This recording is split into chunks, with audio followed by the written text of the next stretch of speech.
They say time is money. For Elon Musk, time is oxygen. It's not just that he works long hours. It's that he works in a way that bends reality around him. Most people struggle with a 40-hour week. Musk? He crushes more than 100 hours, week after week, year after year. And here's the question that will haunt you as you watch this video. How does one man endure so much?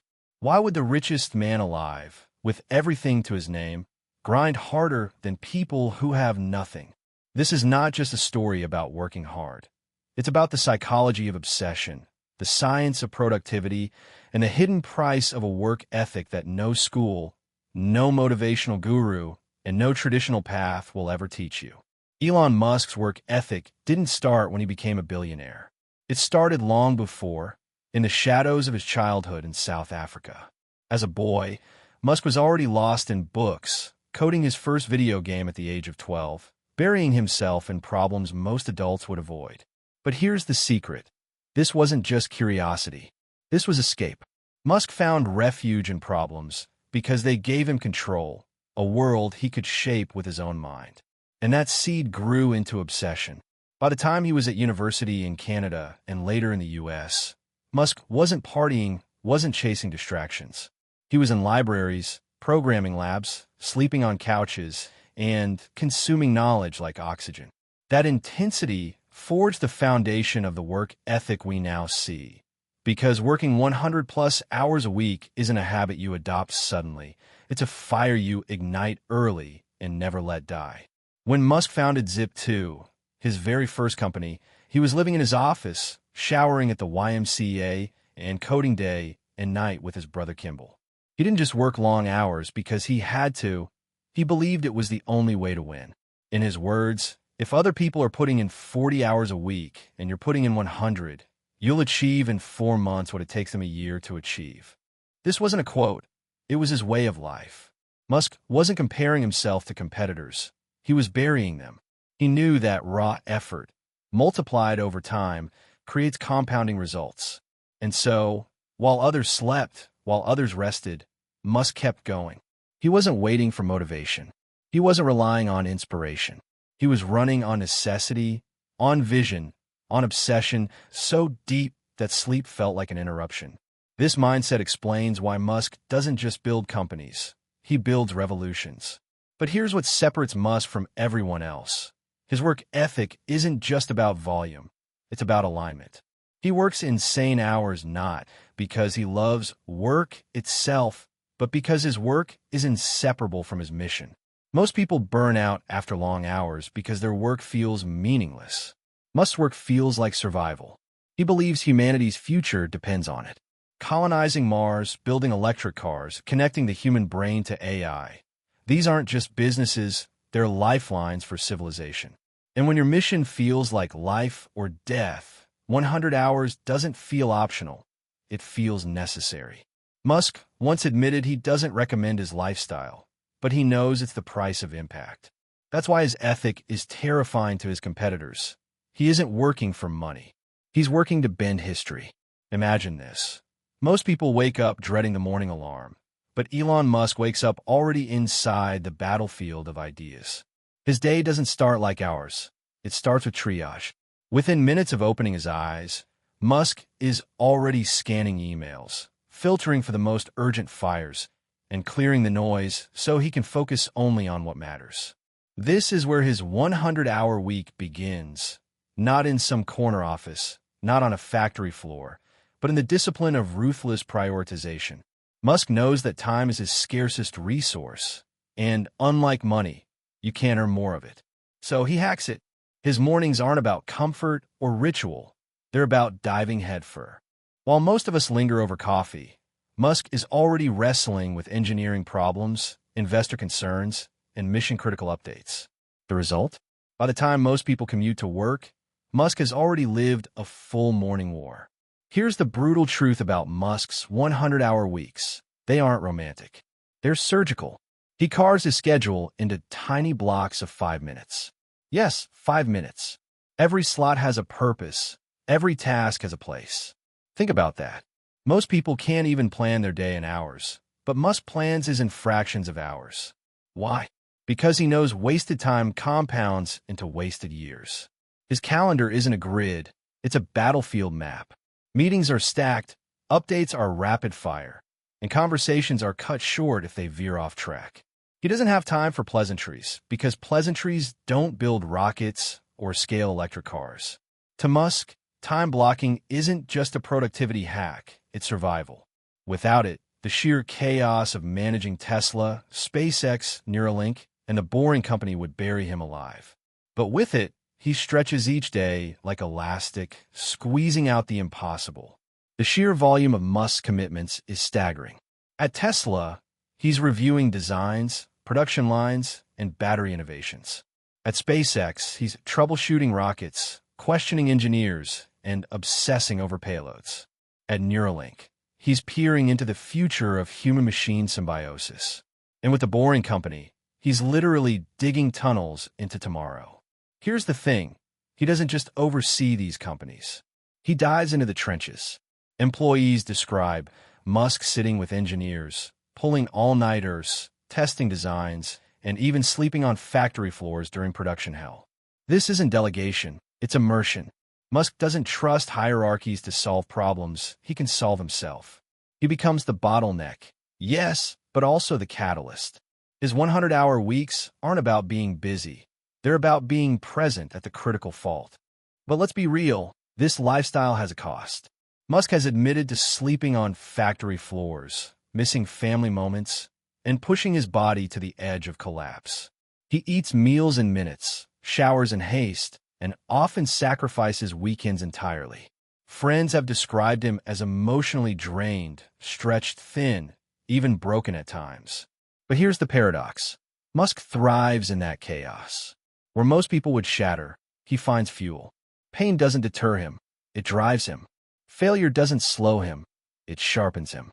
It's almost as if Musk has wired his brain to see exhaustion not as a limit, but as a signal that he's playing in the territory where legends are made. And so, he pushes past the walls that stop ordinary people. This is what makes his work ethic terrifying. Not that he works more, but that he works where others refuse to go. To understand Musk's 100-hour week, you must understand his relationship with time itself. He doesn't view a day as 24 hours. He views it as 1,440 minutes to be allocated with precision. That's why he splits his time ruthlessly between companies. Mondays and Fridays might be dominated by SpaceX. Tuesdays through Thursdays might be Tesla-heavy. But in reality, the lines blur. He hops from rockets to cars to brain interfaces in the span of hours. Think about that mental agility. Most CEOs struggle to manage one company. Musk runs half a dozen, switching contexts like a chess master, juggling games at once. Each move, each block of time, pushes the mission forward in parallel tracks.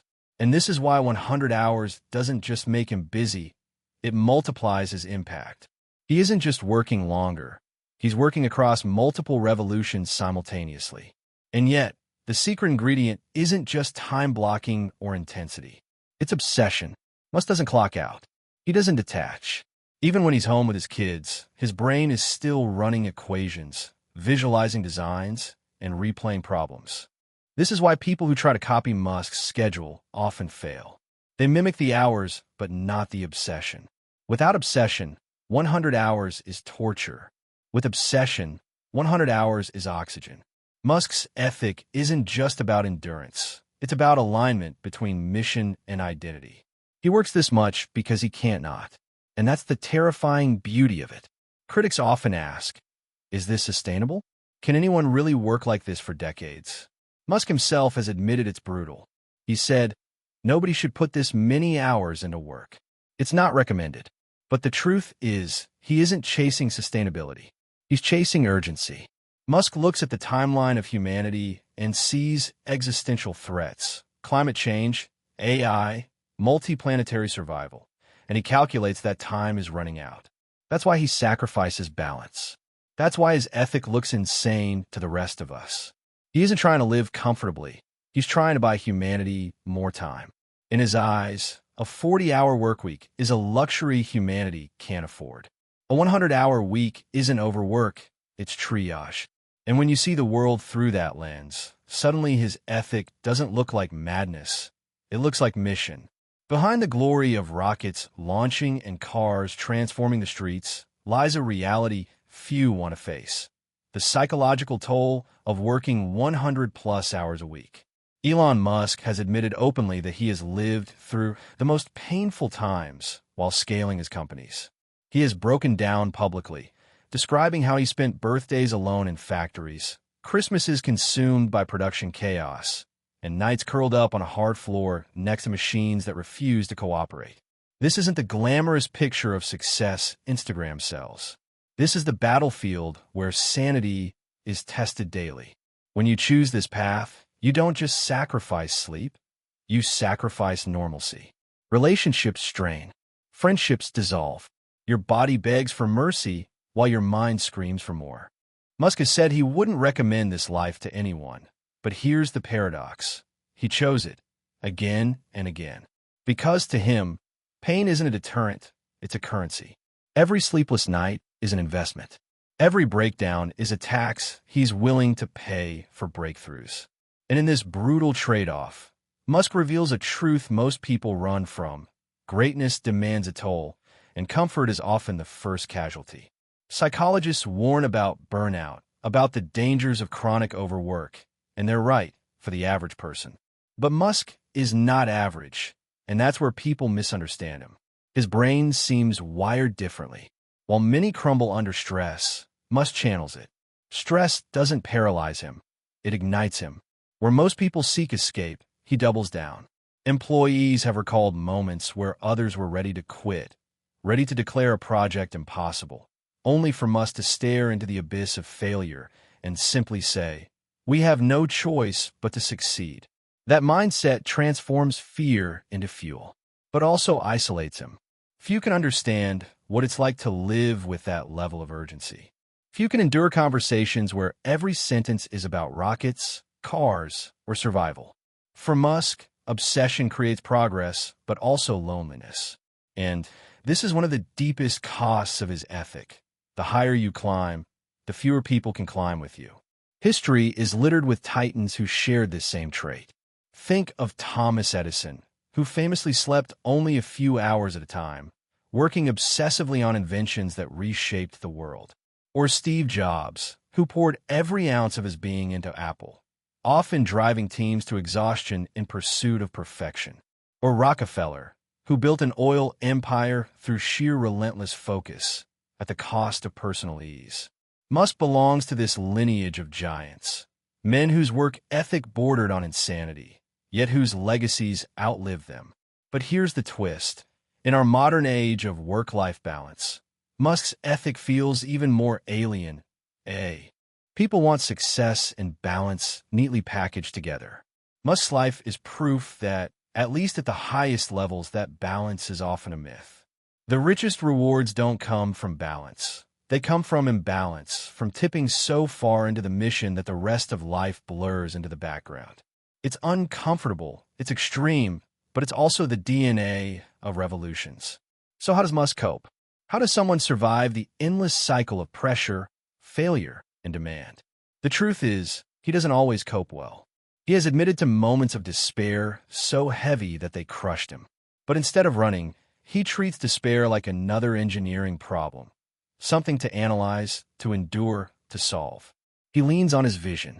The thought of humanity as a multi-planetary species is not just a dream to Musk. It's his anchor. Every time exhaustion tempts him to quit, he remembers that failure at Tesla means more carbon in the atmosphere. Failure at SpaceX means no backup plan for humanity. Failure at Neuralink means a lost chance to merge with AI before it surpasses us. His coping mechanism isn't distraction, it's meaning. He can carry pain because he has convinced himself the pain is not wasted. And that is a lesson few are willing to embrace. If your mission is big enough, your suffering becomes fuel, not chains. But here's the uncomfortable question. Should we admire this ethic, or should we fear it?